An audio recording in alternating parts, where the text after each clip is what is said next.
Welcome to Wichita Liberty TV with Bob Weeks.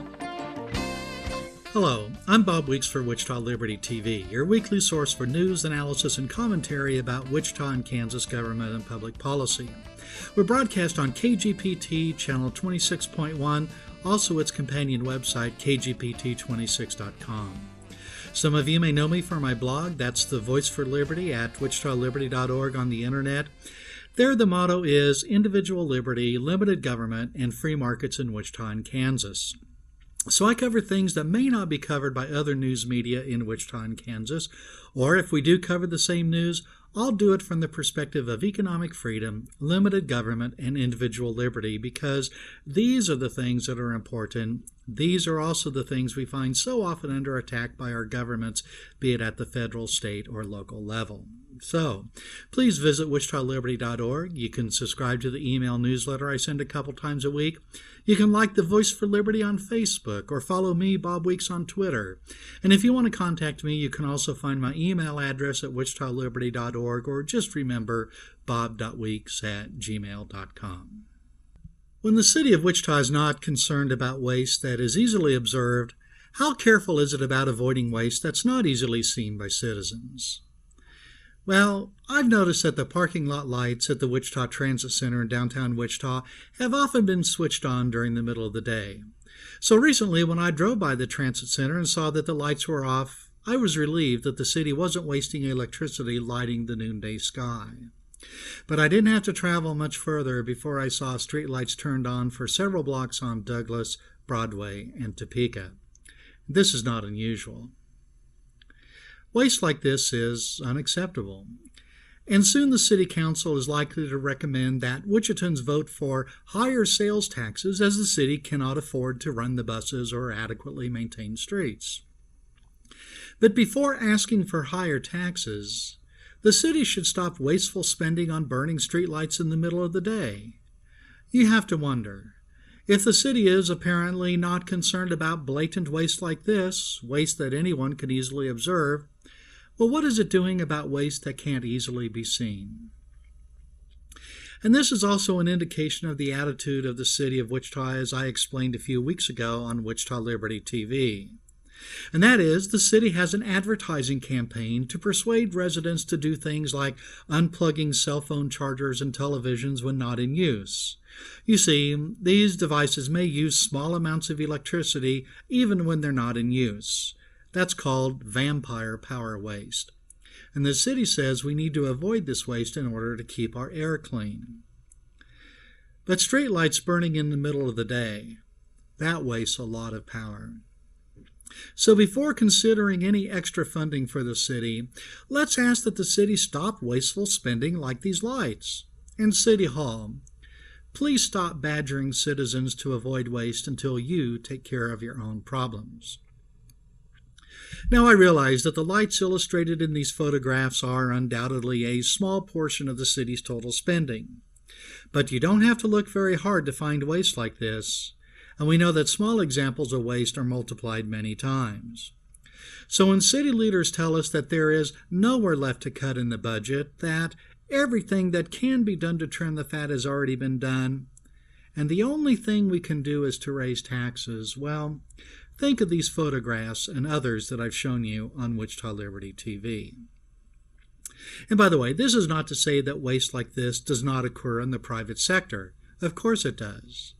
But businesses and individuals have a powerful incentive to avoid waste that is not present in government. And that is, businesses and people are spending their own money. And even when they waste money, they're wasting their money, not yours and mine. Well, speaking of spending and taxes, Wichita City Hall is likely to ask citizens to pay higher sales tax for another reason, to provide more economic development incentives in order to grow jobs in the area. That's a concept that we ought to learn more about as we deliberate this issue. Here's what happens. Wichita justifies its use of targeted economic development incentives by citing benefit-cost ratios that are computed for the city, county, school district, and state. We add up the cost of incentives, we estimate the benefits, and we compare and compute the ratio. If this ratio exceeds a certain threshold value, the project is deemed worthy of public investment. Now currently that threshold that projects must pass is 1.3 to 1. So here's a question right away. Is 1.3 really the benchmark we should seek? Or would we be better off by insisting on 1.4? Or should we relax the requirement to maybe 1.2 so that more projects might qualify for economic development incentives? And here's something else. While the City of Wichita insists that projects show a benefit-cost ratio of 1.3 or better for it, the city does not apply that standard for overlapping jurisdictions. And this is important because many of the incentives that are used affect other jurisdictions such as the county, school district, and state. This is the case with property tax abatements, which are frequently used. But these overlapping jurisdictions, city, county, and state, have no say as to whether they participate in the incentives, except in one case. And recently, the city approved an incentive where Sedgwick County experienced a benefit-cost ratio of 1.8, and the Wichita School District, it was only 1. Now, these two governmental bodies had no input on the decision that the city made on their behalf. And for this example, the school district had to shoulder 47% of the cost of the incentive. So the city insists on a certain level of payback for itself before it approves incentives, but as you can see, the city forces decisions on other governmental agencies that it would not accept for itself. And all of this assumes that these benefit-cost ratios are valid, and this is far from certain as follows. First, the benefits in these calculations, well, they're not really benefits. Instead, they're in the form of projected higher tax revenues that will be collected by governments. Now, that's very different from the profits that private sector companies earn from their customers in voluntary market transactions. Remember, in markets, business firms must earn profits by pleasing customers and doing so efficiently. Government, on the other hand, simply takes.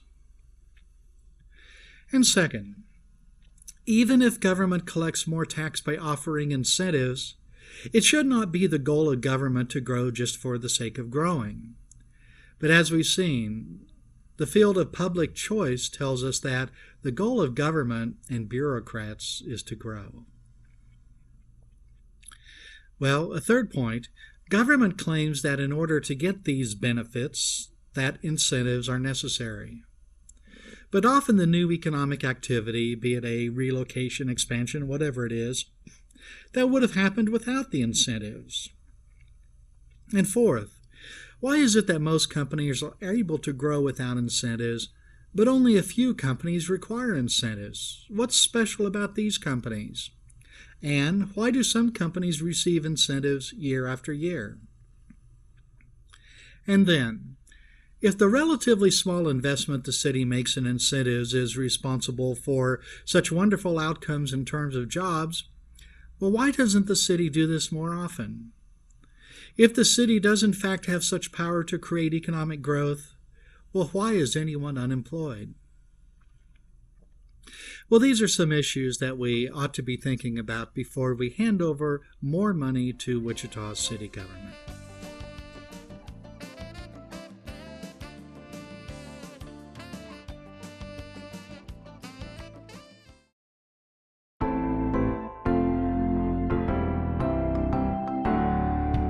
Increasing protests around the country are a testament to the frustration many Americans share with the lagging economy.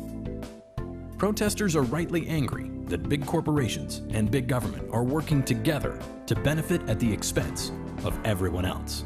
In the case of the Occupy Wall Street people, they're blaming capitalism for a consequence that is, in my view, unquestionably a result of what can at best be called crony capitalism. Well, there's so much frustration in this economy, and so they're looking for somebody to blame. I think there's tremendously good reasons for this resentment, but It's misdirected towards anger at the bankers and anger at the industrialists, but in reality, the recession had many more causes beyond Wall Street and beyond the bankers. Crony capitalism means that your success as an entrepreneur depends less on how well you meet your customers' needs and more on how well you curry favor from the government. And it's a problem because it means that valuable resources, including the best and brightest minds, are diverted from productive uses towards unproductive, seeking government favors. Politics is a struggle to get a larger share of the spoils, and when you've got the federal government spending close to $4 trillion a year, people want a piece of those goodies. They want some of that. You have billions of dollars at stake here. People are making billions of dollars illicitly by using the government. They're not going to stop doing that just because you write a statute. It's highly unlikely that increasing regulation will lead to less money in government, less business money devoted to government. In fact, it's likely to have the opposite effect. That's what we've seen over the last few decades. As we've seen an increase in regulatory activity, we've seen an increase in companies having to have a Washington office. There was no substantial deregulation. The idea that we were living in some laissez-faire world in 2008 is absurd. Any measure that you look at, number of regulators, number of regulatory agencies, number of pages in the Federal Register and the Code of Federal Regulations have all been increasing. The conventional wisdom is that big businesses oppose regulation and consumer groups and environmental groups support regulation to protect the public interest. But I think you'll find that that's a myth. Government, either overtly or more often covertly, uses its influence, uses its ability to tax and regulate, not with the intention of helping the general public, but with the intention of padding the bottom lines of the favored firms and industries. It's the government mingling into the capitalist system and trying to decide who to save and who to let fall. You show me a politician on Capitol Hill, even ones that I agree with, I will show you a self-interested person. Rent seeking is seeking those excess profits that the government can confer through regulation. And so when businesses know that there's a regulation, or they can even seek out, encourage the government to issue a regulation, it is in their interest to support lawmakers to get the regulation to turn out in a way that they gain the rents at the expense of others. That's not capitalism. That's an end round around capitalism. And I think they've got to look to Washington rather than Wall Street. I mean, it's easy for the politicians, and particularly in a presidential election year, to push the blame off on somebody else. You always have to have somebody else to blame. The only real way a corporate plutocrat can force you to do anything against your will is if that corporate plutocrat has the force of government behind him or her. More regulation will lead to more rent-seeking and more crony capitalism. Without special protections that can only be provided by an increasingly powerful government, big businesses would have to compete to earn their profits instead of taking them straight from taxpayers. We all agree, businesses should succeed or fail based on the value they provide to their consumers, not based on their ability to influence the political system. And that's what happens in a free market.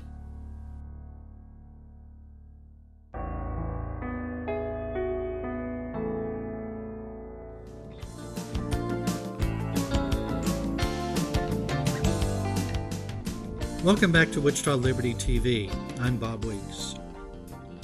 Well, the Forum on Water Issues featured a presentation by Wichita city officials and was attended by other city officials, but the city still missed a learning opportunity.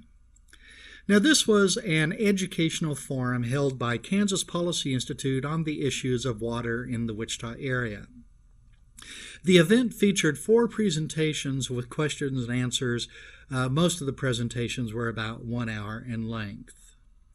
Now, this was a welcome and important event, as the city is proposing to spend several $100 million on an increased water supply, and it's likely that citizens will be asked to approve a sales tax to pay this cost.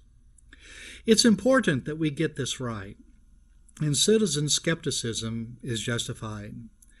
The city recently spent $247 million on a water project that hasn't yet proved its value over a reasonably long trial period.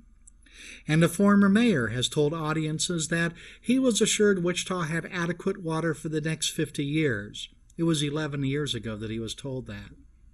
And Wichita's current mayor has admitted that the city has not spent what was needed to maintain our current infrastructure, instead pushing these costs off to the future. Now, most of the information that Wichitans have access to is provided by city government. So when an independent group produces an educational event on an important topic, well, citizens might hope that Wichita city officials take part. And Wichita city officials did participate. The second of the 4 presentations was delivered by Wichita Public Works Director Alan King and Wichita City Council member Pete Meitzner. He represents District 2, which is mostly East Wichita. City Government Affairs Director Dale Goder and Council member LaVonna Williams were in the audience. But after this presentation by King and Meitzner ended, the 4 city officials left. And what did they miss? Well, they missed 2 additional presentations, or half the program.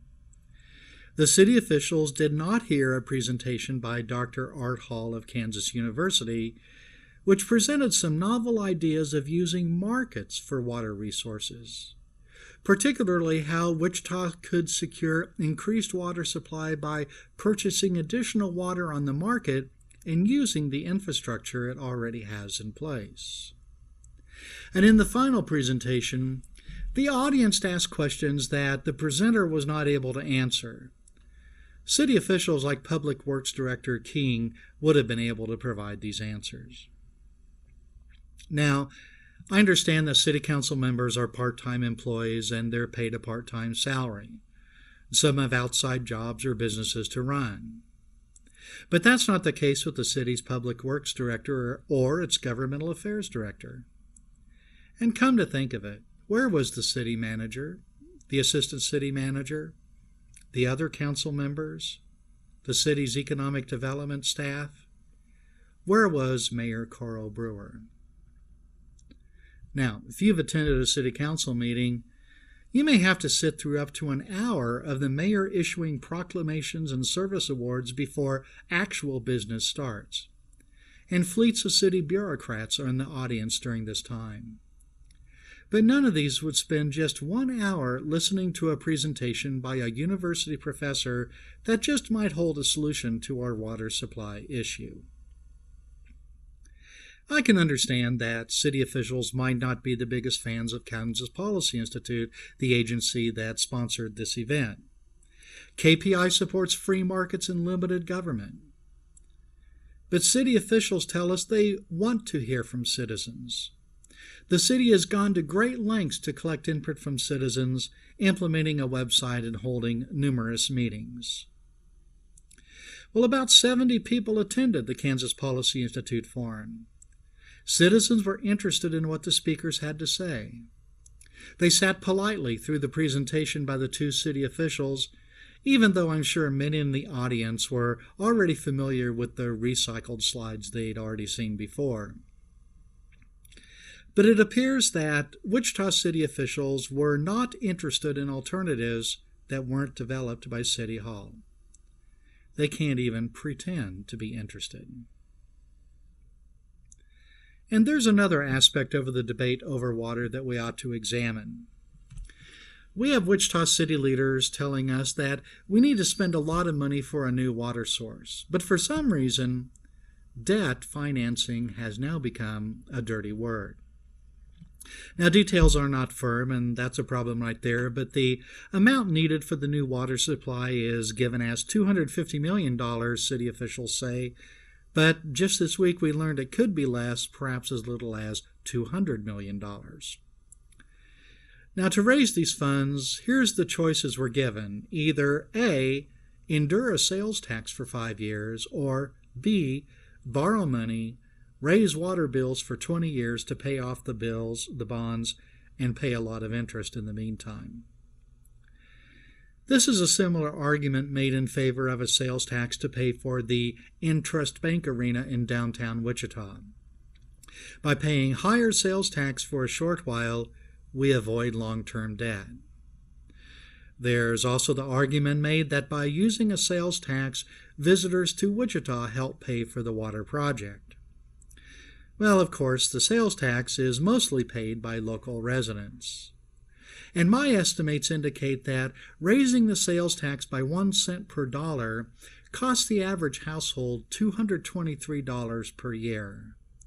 That's based on United States Census data of household spending in various categories, some of those categories being subject to sales tax and some not.